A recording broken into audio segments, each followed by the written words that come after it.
I'd like to introduce our panel today. They come from a broad range of backgrounds, but all intersecting at crypto, so hope to bring some good perspective.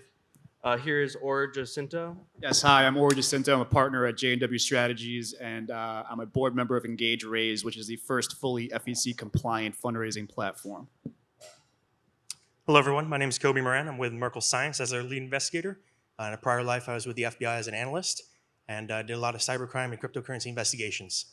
Yeah. Hi, everybody. My name is Morgan Bevin. I'm with the cryptocurrency public relations firm Wachsman. They do a combination of strategic communication and advisory. Formerly, I was with the House Committee on Financial Services handling the fintech and crypto portfolio for the ranking member. Thank you. And today, there's a backdrop of many things going on in this space. Obviously, most recently, tornado being sanctioned. We're gonna talk about that. But more broadly, we want to talk about the ecosystem as a whole and how the engagement by industry with government affects how people view it and the actions they take. So to start, I want to talk to everyone, just go around and say what you think the biggest contributor to the current environment is in the regulatory unclarity, and what in your area you think can be done to move America ahead. Yeah, for sure. So I think obviously we've all been looking forward to a more comprehensive regulatory approach around crypto. I think having that locked down a little bit more, hopefully next Congress will really help move innovation forward. But on top of that, I think it just comes down to general education with the public. I think just because the industry is still, in a lot of senses, in its nascent phases, really being able to communicate the differences between DeFi and layer ones and other use cases will help kind of shape that and make sure that the best framework is applied when it is. Yeah, I would, to piggyback off of that, I would say a lot of that has to do with all of you sitting out there. I would ask you a question: when was the last time any of you spoke to your local elected official, whether it be a congressman, senator, or governor? You all need to start engaging. It doesn't just need to be SBF at a very high level, putting $1 billion in and having the only conversation. Every single entrepreneur, individual in this room and working towards that similar goal needs to be having not just high-level policy discussions, but even just introductions, just be able to have a conversation with your local elected officials. So this way you have a dialogue. And I would put that onus on you. No, and I think that's 100% right on the political side. Just briefly, before I go to Coby, on the political side, with the amount of money that's come into this space from, large market makers who've done very well over the past few years, there's been a movement of this issue area and the things that actually have value, like use cases of helium, Filecoin. We look at innovations that rely on blockchain networks, backed by crypto tokens. And there's this disconnect that it's all kind of, this broadly speculative trading thing. So I think engaging and being a part of the process is a good first step to doing your part to move forward. Coby, for the reg tech side, I know that's where you're from. So Yeah, so I think that we definitely have to have a change in public perception on how people view cryptocurrency. In the early days, it was mostly viewed as the way criminals move money on the dark web, and then it's slowly been transitioning away from that. I just think that we're in a time of all these kind of scams, but at the same time, all these contract exploits that are happening that are showing a bad light on our entire ecosystem.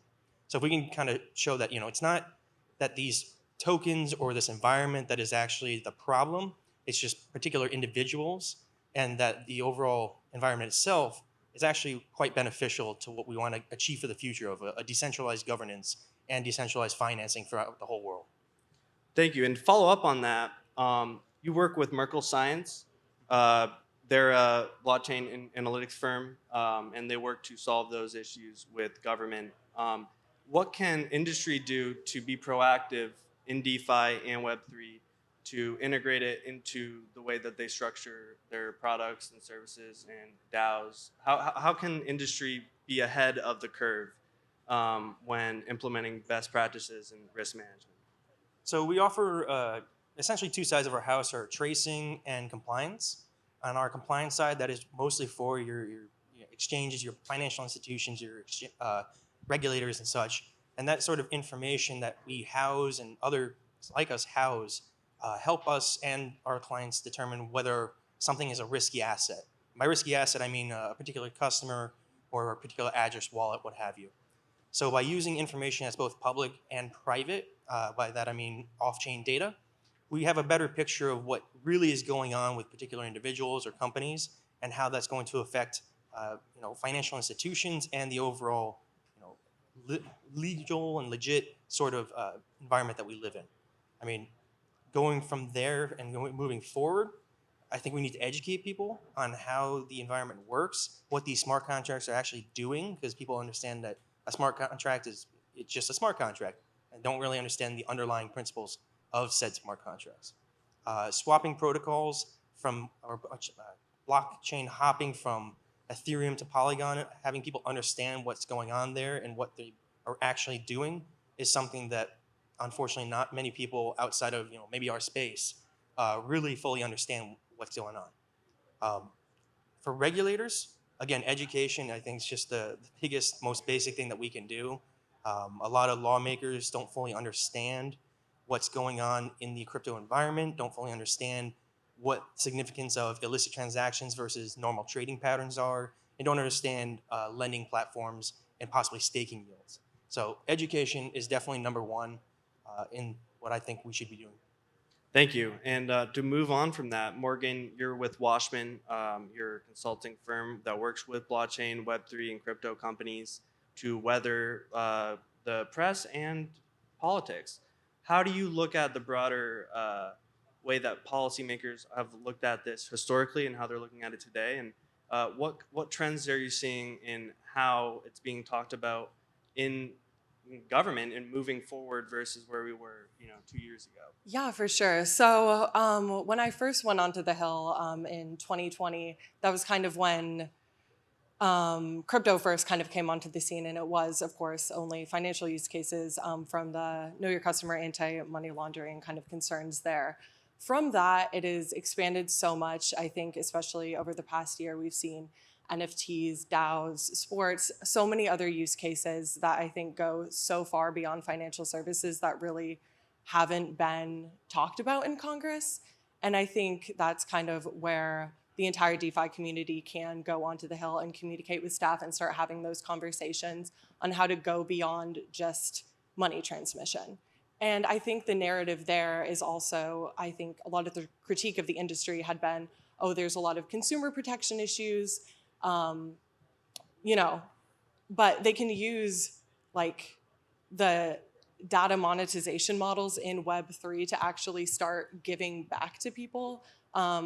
Because historically in TradFi, there's kind of a black box on Wall Street. It was very opaque how money was made, how money was distributed. And this new model gives it back to the consumers and allows people to, actually see where their money is, where it's moving. And that is something that needs to be communicated because it hasn't been. And that's kind of where the PR side of things comes in, because you can have the absolute best technology in the entire world, and unless people know about it and unless it's communicated correctly and strategically to the right audience, it's never going to take off.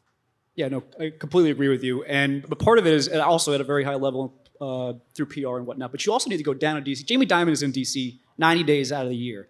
Wall Street does a very good job of going down, having conversations, and brokering conversations about what their needs and their issues are.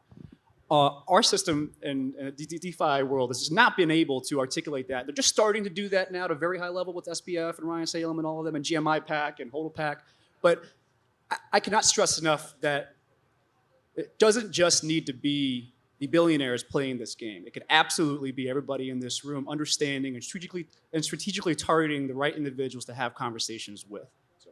Yeah, and to go on that, it's not only doing that, but kind of just making sure that there's a feeling in industry that this is encouraged, that this is part of your role in this movement is to be a connector. We obviously, all know of the age gap being a huge issue for other issues in politics. This is obviously an issue here with dealing with blockchain, crypto, and Web3. They just can't get their head around it. They can sometimes not even get their head around social media and how to regulate social media. So how are we going to articulate, Web3 platforms and how they're actually solving some of these issues they're looking to solve with big tech and social media. So I think when we look at how each one of these parts plays into the broader ecosystem, it's the PR and the reg tech and the political giving and the advocacy that really make the environment what it is today. I guess on to our next thing, going more on to how the conversation has developed. Crypto Twitter obviously is the town square. It's where conversations start and decisions are made for different projects, and debates are had about the directions of different blockchains. But for dealing with government, and policymakers, start with you, Morgan. How do you feel that Twitter has been utilized, and how positively can we continue to use the best tools that we can use there with engaging specific members of Congress, and how do they look at that in their office when they approach this issue? Yeah, no, absolutely. So I think Twitter's been honestly amazing. I think the, call your congressman, write a letter to your congressman is a little bit antiquated, and Twitter provides an amazing, real-time, peer-to-peer way to actually communicate with staff. I know some of the advice that I was given when I first went onto the Hill was to really get a pulse in the industry. You need to have a Twitter, you need to be monitoring it. And it really just is an amazing platform, instead of, just going through and reading the news, to actually see where the industry's at in real time and be able to have conversations with people, because staff is obviously representing a member. They're not going to be able to know everything. So being able to have those conversations and learn from people, learn from developers, gives such a better understanding of the technology. Because without understanding the technology, it's a little bit ridiculous to be able to, write a regulatory framework or be able to implement it. So Twitter's been an amazing tool for that. And I know members, my old boss, during their free time, they actually do look through it, which is, a great way to talk to their constituents, or not talk to their constituents, but hear from them and kind of, move forward in that way. And follow up on, when we look at specific campaigns, whether it's to be a specific outcome like we saw during the infrastructure bill, or there was a self-hosted wallets amendment 2 years ago in the last days of the Trump administration on trying to ban people from having self-hosted wallets, that really got a huge grassroots response. What would you say is unproductive, and what would you say is productive in terms of how we engage on these issues in Washington? Yeah, so I think since 2020, the lobbying industry has had a massive uptake. It was essentially impossible to get anyone to talk about crypto or Web3 issues before probably mid-2020, and then it seemed like that was all anybody wanted to talk about. I'm sure everyone here saw all the hearings that had come down, which I think is an amazing step in a positive direction, but at the same time, that breeds a lot of opinions on both sides, and I think Twitter, I'm sure, as everyone has seen, is a platform where a lot can get kind of lost in the discussion. So being able to look through that and say, okay, even though there's a lot of discourse here, this is, an actual tangible outcome, is a way to kind of, Thank you. On to my next question. This is for you, Or. How does a crypto innovator who either is running a project or is starting a DAO, how do they go upon engaging in the political process, and how do they make sure that they're giving to something where it goes the full mile, that they're not just throwing money at air?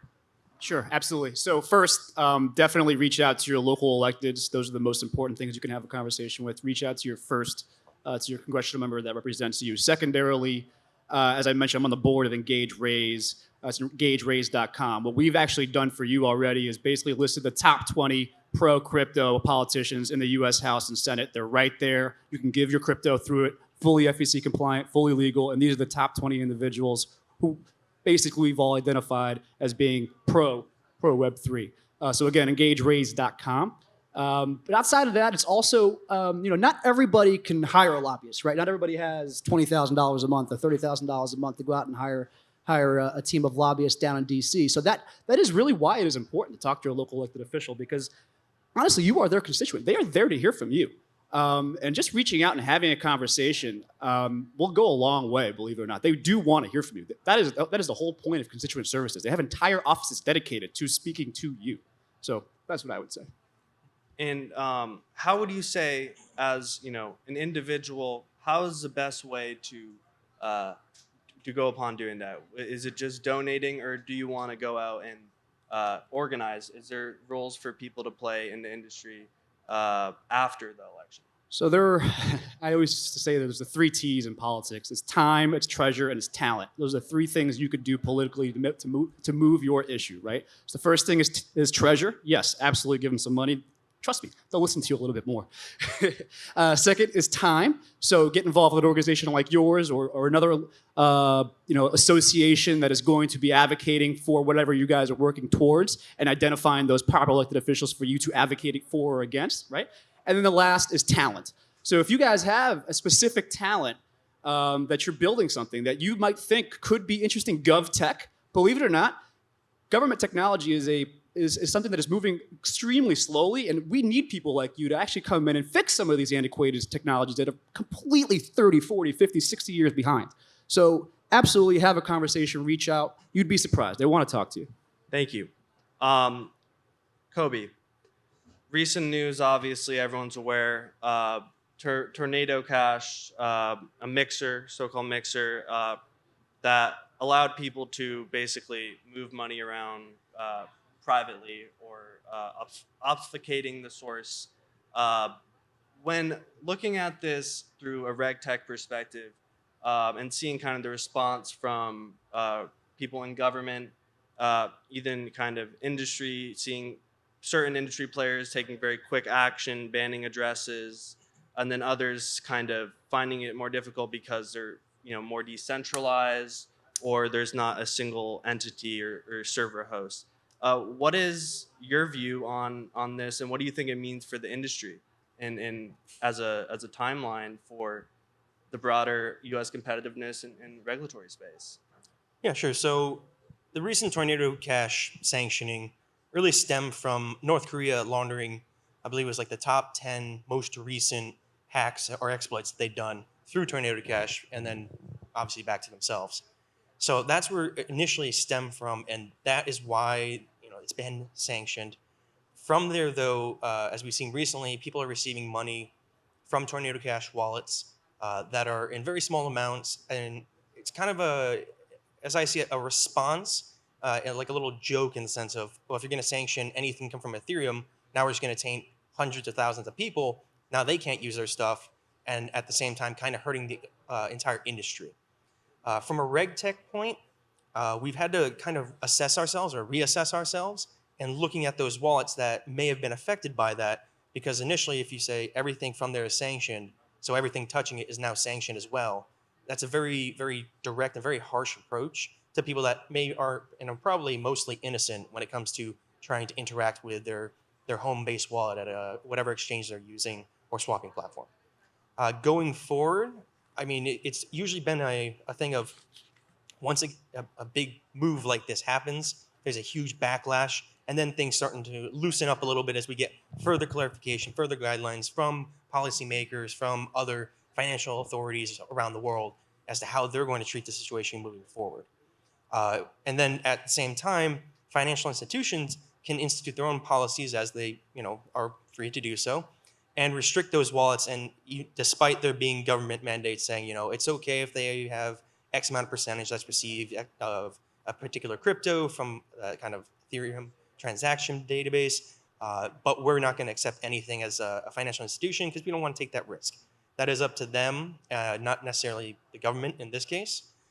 Moving forward from there, though, I think that as an environment that involves both regulators and financial institutions and lay people that are using crypto, we need to find a fine line between where we can, directly say that this is involved with some sort of sanctioned entity, some sort of illicit entity, because mixers are inherently not an illegal thing to use. It is how they are used and abused that makes it illegal what they're being used for. So I can go on Wasabi Wallet or any other coin mixer, put my money through, receive it back. I haven't done anything illicit. it may be tainted with illicit funding from elsewhere, but personally, I have not done anything there. But again, exchanges may take that as a more hostile action and may shut down your account because they see it coming from a tainted entity or a sanctioned entity, in this case, Tornado Cash.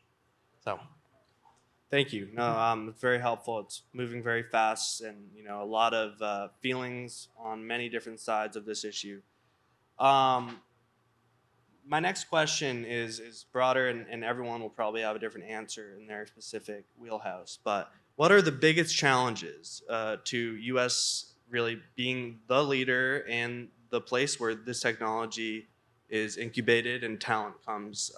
What is keeping us from fully embracing this? What are the biggest obstacles? You go first, Morgan. Yeah, for sure. I feel like we're probably beating a dead horse at this point, but I think it's just we are so behind on regulation compared to our global competitors. And I think once that framework is locked down, people will actually feel empowered to innovate. Right now, there's,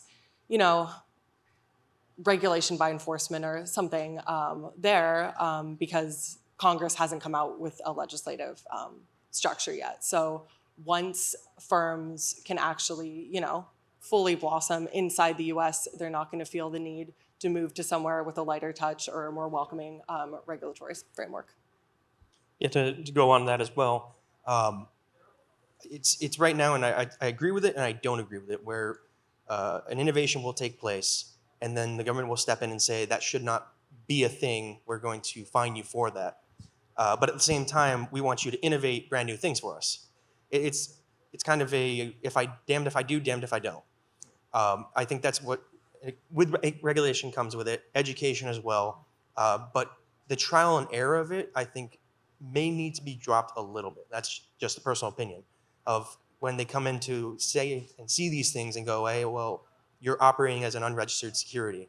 That may be the token's used for now, but maybe the initial point was just to be as an asset class or an actual currency and not a security. So those kind of punitive punishments that we have in place right now, I think are kind of hurting the industry. And I think that we should reassess how we view that, how we punish it, and maybe not exactly go, here's a $50 million fine. Come in and say, hey, this is what you did wrong. This is how you need to correct it. You have X amount of time to do so. And if you don't comply, then we'll punish you more punitively.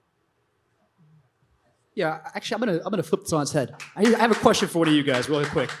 How many persons in this room have ever spoken to a politician or donated to a politician? By show of hands, yes. So I'd say less than 5% of the room. So to your point, yes, I agree. The government has a lot of burden on its shoulders. But I would flip it and say, well, you expect the government to do all of this without a dialogue from the community. So again, I tell you all, you must engage your local elected officials and these politicians in DC. Otherwise, you can complain about it, but you only have to look yourself in the mirror as well to know that you haven't tried to achieve this goal. So, yeah, no, I think everyone made great points here. You guys really adapted off of each other's points there. What are things that we can do? I mean, there's a lot of different proposals out there right now, right? There's the Lummis-Gillibrand bill. That's kind of this full encompassing act that really is going to fully regulate this unregulated space, right? But then there's smaller things that the U.S. can do to just allow there to be more innovation, more investment. One of the things that was done without Congress having to act was the OCC. They're the regulator that oversees federally chartered banks. They decided they were going to write rules and lay out how banks can legally, safely custody crypto.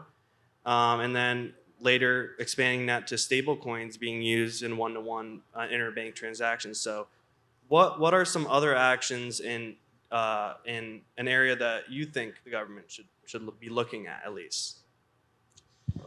Yeah, so I think it's not as much as what the government should be looking at, but just having bills that are written that are for the technology they're written for. So I feel like a lot of the bills we've seen recently are very, very comprehensive, which is good. It's a comprehensive issue. However, there's a large difference between a stablecoin and Bitcoin, for instance, and to put them in the same category is detrimental to both. And I think we need to look at the use cases for both and go off of that if we're gonna, have the government move forward with anything. Thank you. Completely agree with you. We should definitely have dialogues between government and private sector, Thank you. 100%. Yeah. I would like to see more. I just don't know how. I mean, as you said, get up, engage with people, contact them, be part of their discussion groups.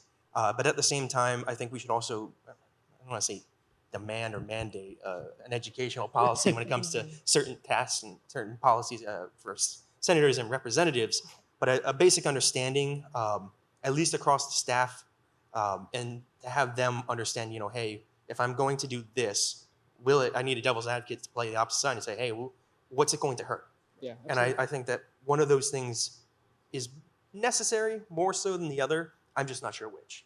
Yeah, no, I hear you. And to your point earlier, in terms of engaging with staff, I mean, at the end of the day, these elected officials, especially on the House side, are so busy trying to get reelected that they're not really getting into the weeds of what these bills are for the most part. It's their staffers that are really, truly looking through this and writing this and understanding this. So again, why we need to have a dialogue and why Twitter is actually still important here as well. I agree. I'm not disagreeing. Thank you. All right. Next is really just getting down to digital dollar, CBDC. It's a contentious topic as well. A lot of different feelings, a lot of different definitions. What is a CBDC? Is it digital dollar? Is it a stable coin? Is it a centralized, and even on a blockchain? When we look at this, as being part of U.S. competitiveness, I see, in government a lot people look at what other countries are doing and kind of see we have to do something of our own. One of the most major ones, obviously, the digital yuan in China, and kind of the reaction in America going from, oh, there's something over here that we need to compete with to, oh, we need to issue a CBDC and ban private cryptocurrencies. I feel like with digital dollarization, there's definitely going to be a place for there to be an on-ramp into these blockchain networks, even if it does become the whole financial system. With CBDCs, how do you view this conversation moving forward? Is it banks that are going to be leading this? Is it DeFi that uses crypto and blockchain-based stablecoins? Or do you think the U.S. is inevitably going to have to do a centralized government-run CBDC? Yeah, I can start with this. So to echo something that's been talked about pretty widely, I think it's better for us to get it right than to be first. So obviously other countries are going to be first, but that comes with, a lot of overreaches with privacy and some other things that American citizens aren't going to want, especially if it's used at a retail level. One of the arguments is that it can be used for cross-border money transmission for central banks, but at the retail level, it's going to be difficult to implement something that has the government looking that much into it, because at the end of the day, if it is on a centralized ledger, it's not going to be a substitute for cash.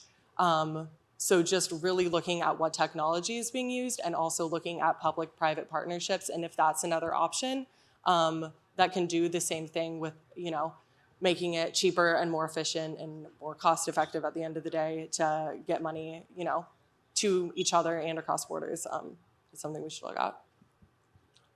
I worry mostly about the infrastructure for it all. The amount of transactions that can be processed per second, per minute, per hour, per day. U.S. has a GDP of what, close to $10 trillion? So we're close to about half of the total GDP of the entire world. Crypto markets being about 1 trillion, but all those transactions are occurring across multiple blockchains, multiple tokens on those blockchains. I worry that we may not be able to, as much as the U.S. wants to create a CBDC, that we may not be able to facilitate all those transactions within our own infrastructure. I don't know the exact schematics of it, but that's one of my biggest fears, is that they'll try to do it, it may work, and they'll pilot it, and they'll have 1 million transactions a second, and the system that they accounted for originally will not function properly, and that will set us back, at least in the crypto sphere, quite some time. So that's a big worry that I have personally. Yeah, I just think that the United States should not be in the business of command and control economy. The Chinese deal with that, and I think at the end of the day, we'll be far ahead and leaps and bounds ahead of them because of it. So. Yeah, and you look at this industry and kind of the values that drive it and the values of the technologies. I mean, they really are American technologies in that way. I mean, and I think we need to articulate that for policymakers. I think that's a really, really good point. Another thing that you said, or that I think is really important, other groups that have interest in seeing how this industry technology ends up being regulated, they don't necessarily have the same interests as the industry, crypto industry, blockchain industry, people that use it. We'll start with you on this. How do you view their infrastructure in Washington and how that translates to their ability to get stuff done? Well, I mean, I assume we're talking about Wall Street. Wall Street, technology. Yeah, big pharma, right? So I would say, they've got 100-century head start. So obviously they're going to be far ahead of where you all are and where we are. I think we're catching up quickly. I think there are a couple of individuals who are taking the lead on this. GMI Pack, Sam Bankman-Fried, Ryan Salem, Anthony Scaramucci is a guy who's taking the lead on this. I think what they're trying to do essentially is really bring, at a very high level, bring both the infrastructure, political infrastructure that's been built around kind of what all these other interests, quote unquote, have done all throughout the centuries in terms of lobbying DC and being able to have dialogues by, making sure that strategic contributions are made and conversations are had when they need to be had and dialogues are formed and strategic partnerships are formed long term, and also the revolving door of government, right, where staffers come in, they work, they come out, they work at pharma, they come back in. That is something that has been going on in our government. I mean, Trump likes to call it the swamp, whatever. I wouldn't call it that, but realistically what it is the revolving door of government and the kind of establishment state that's been in DC for the latter part of a century. We're obviously far behind that, but that's part of the reason why we need to have that time, that treasure, and that talent, especially the talent. You need to go start working for some of these guys and start explaining really what we're doing. So this way, you could truly be in the room writing the bill. Otherwise, I'm not sure how we're getting there. So. Yeah, and many people think, someone else is going to do it. It's in over my head, but there's a lot you can do on an individual basis. As someone from where you're from, you have the ability to speak to your elected representatives. People don't really understand the ease of access that they can have to make that connection and make their point. Or have somebody go intern there who knows a lot about it. Right. That's the first step at being able to walk into an office, start working there, and before you know it, you're a legislative aide. I mean, it's not that hard. That's very interesting to think about from a perspective of other industries having such a head start, people coming in and out. Coby, you were a federal agent and Analyst, not agent. Analyst. You were in government. And now you're not, and people who've also made the switch into crypto. What would you say are the views of people before they go into crypto, and then once they get into crypto from the federal law enforcement side? Yeah, so making the switch from federal law enforcement, and that's not just FBI, that's any law enforcement, to private sector, it is a big jump. And having that big jump comes with a big risk. Even if you know the sector inside out, you could have built, Ethereum from day one and still made the jump back in. And it still is a pretty big risk and a big jump. I think that looking forwards, a lot of them are trying to get their feet wet because there is not as much well-known talent pool, I guess, within the federal government. Because a lot of the time, once you get to that certain point, you jump ship to private sector. And then they have to find talent to replace that, which is the former talent now training that talent. So it is, like you were saying, kind of a revolving door. But definitely a revolving door. Yeah. In this case, once they're out, they're out. Mm-hmm. So they may come back in and just teach, but they're not there for the full week. They're there for the day. That's something that is, I found to be kind of true. I don't find myself wanting to go back as well because now I'm able to learn quicker and learn more where I'm at currently versus where I was, despite what I do now being a smaller microcosm of what the full investigative power is of the FBI. So before it'd be, okay, trace this through the blockchain. We found it where the exit point is at an exchange. Now we've ID'd the person. We go from there. We capture them. I don't get to do that anymore. I focus mostly on verifying that the analysis from point A to point D is 100% verifiable, immutable. It is perfect, spot on, and that's what I like to do now. It also has a certain amount of passion involved. If you like working with crypto, if you like working with puzzles, and you don't mind a large amount of data and like reading the matrix, by all means, try and get into crypto as much as possible. Great advice. On one more question for you. It's regarding RegTech again. When crypto companies are setting up a compliance strategy or DAOs or decentralized projects where you're not going to have lawyers and people that can just implement code and make things happen, what things can they do? What services can they do to help be ahead of any sort of issues with regards to sanctions, compliance, or ongoing events that they need to be attentive to? You see a lot of press when people are not able to keep up with things happening with time. They're kind of slammed as being complicit, where some cases, definitely some cases of that in different areas of industry, but there are no doubt good actors that are trying to innovate, that are trying to do the right thing. What is your advice to them? So that is kind of what Merkle Science does. We try to provide that ease of access for our clients. So we have a rule-based engine system where you basically customize from start to finish what you're looking for and what risk tolerance you're allowed. We can help you build that out entirely from A to Z if you're within the United States and you have a customer list that is specifically looking for particular trends, patterns, directly influenced from certain addresses, wallets, or known entities. As an entire system for our competitors, everybody's trying to build out those systems for compliance.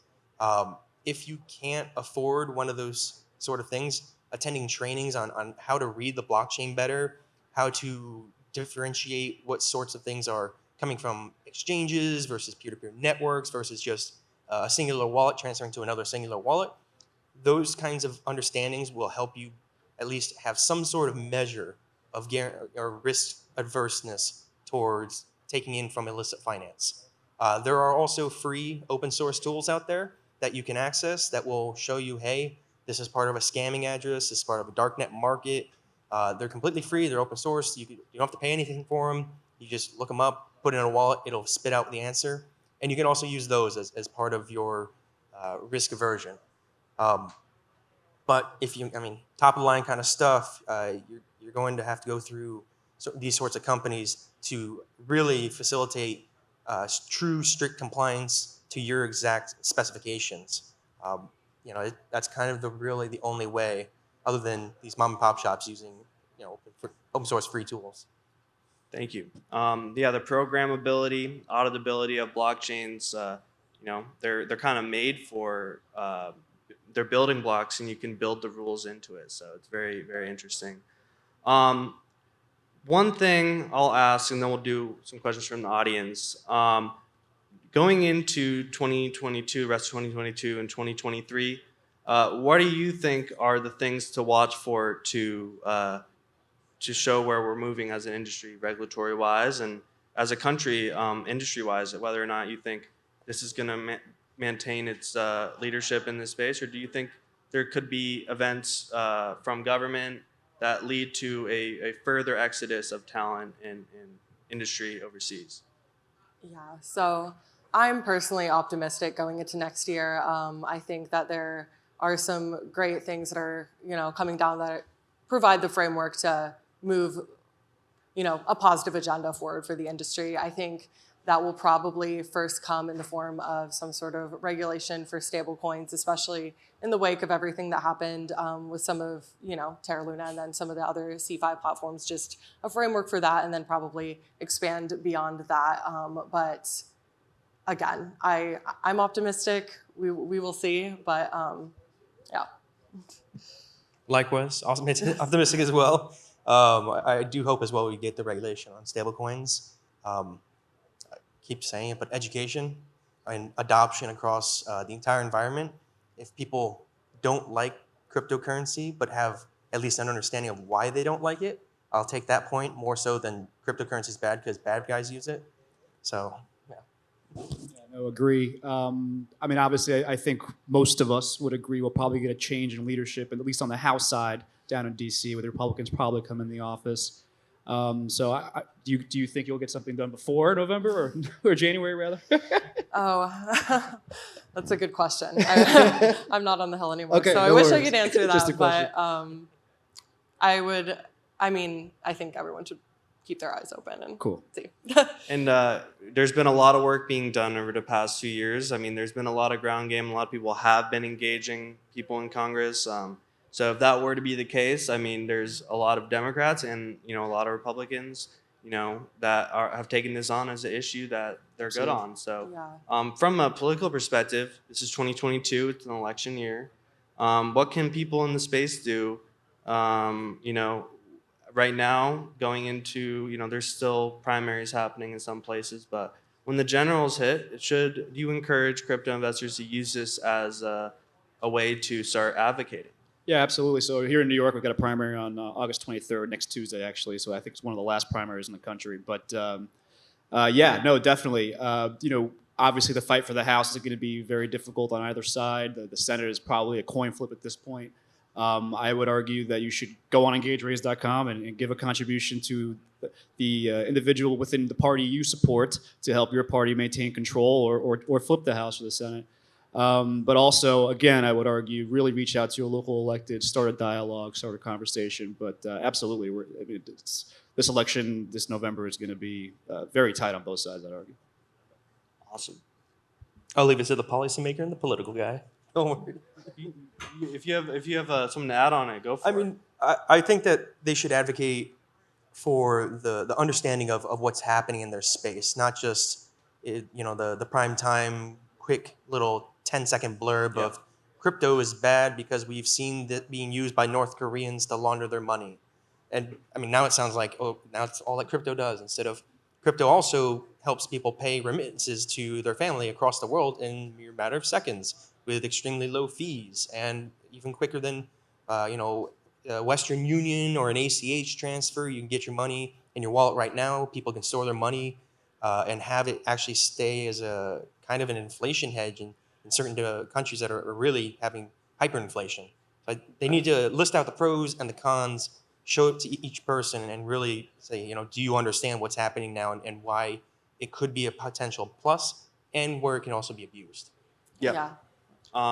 And one of the best examples, I mean, Ukraine obviously, utilizing this, they got more money from the industry in a week than they did from the UN, completely. So it's been very, very cool to watch.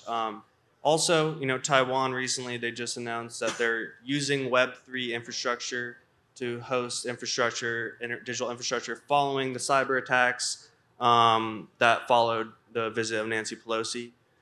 So there's a lot of things in the global stage right now where there are, democratic governments and, up against different forces in different areas of the world where people are using crypto. It's out there, it's utilized. So I think the future is bright for America, but we have to do our part to make sure that our elected leaders understand that. On to questions. I can take one or two questions from the crowd. Go ahead. Can we have mic there? Okay. Sorry. Thank you. Thank you. I appreciate it. I can't really talk that loud.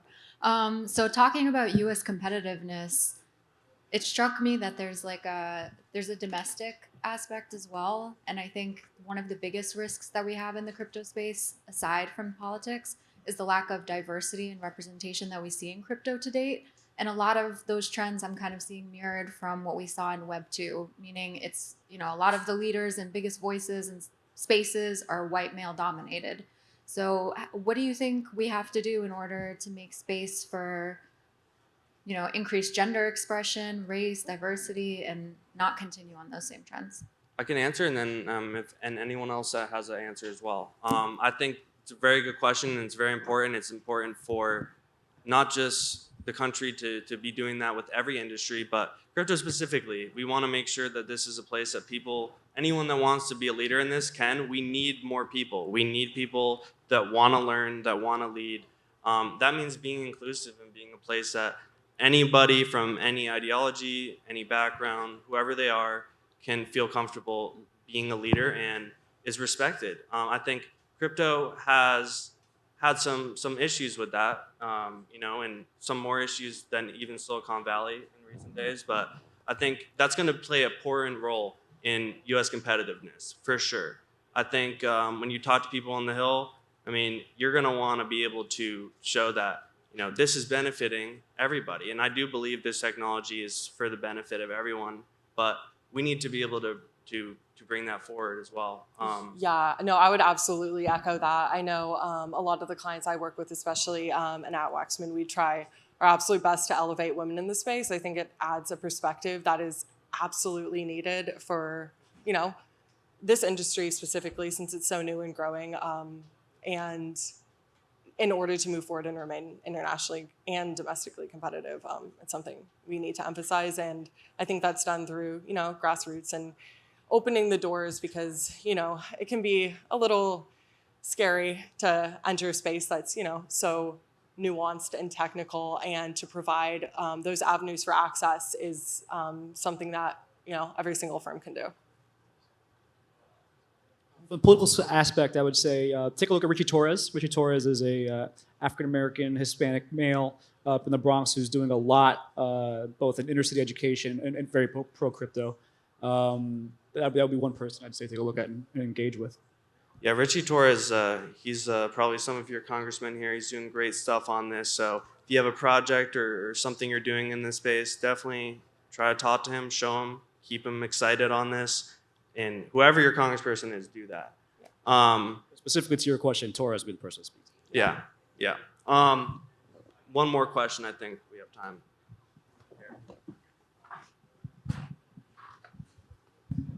Yeah, question on the Senate Banking Committee stuff. I watch all those sessions, and I'm just wondering, what is the follow-up or the process for those sessions and that feedback turning into actual kind of political movement on regulation and legislation? I'm from Canada, so getting a little bit of the U.S. insight here. Oh, I can. Do you want to start with it? Sure. Or do you want me Yeah, to? you can go. Okay. When bills, I assume we're talking about the Lummis bill specifically. When bills that big kind of come onto the scene, a lot of it is just to message and get industry feedback. The votes will come probably next Congress, but as of now, I don't think it will move, but Alex can probably elaborate on that a little bit. I think as of right now, the way things are looking, we have no idea to know the election outcomes, right? That's everyone's choice here, how that goes. But I think right now, with the way things are, there's not a majority of people that can agree on certain measures that we take. And even within industry, there's not yet full consensus on measures that are being taken through the legislation. So I'd be happy to see something get through, but realistically, I don't think it's going to happen this year, this Congress. Yeah. There's other things they have to worry about. Yeah, no, I agree. Generally, bills like that get broken down into, smaller bills and then go through a markup process with the Financial Services or Banking Committee or whichever committee has jurisdiction, and then move through in smaller increments. Although it would be nice to have everything in one piece. And what could likely happen with it is, this is so big. There's so much in it, and it has a lot that breaks down taxonomy of certain assets and things like that. Those frameworks can be taken, adapted, and reintroduced as a separate bill. Each one of those could be its own separate bill. So we'll see what happens with it. But this, as it is right now, I don't know if it will pass. But there are some good things in it that could get through eventually, even as its own thing. Yeah, and it puts crypto on the political map, which is always important. Yeah. To at least get the discussion going and be able to say, get industry feedback about the pros and cons in the bill and if it's actually going to help or hurt innovation, which, all good things.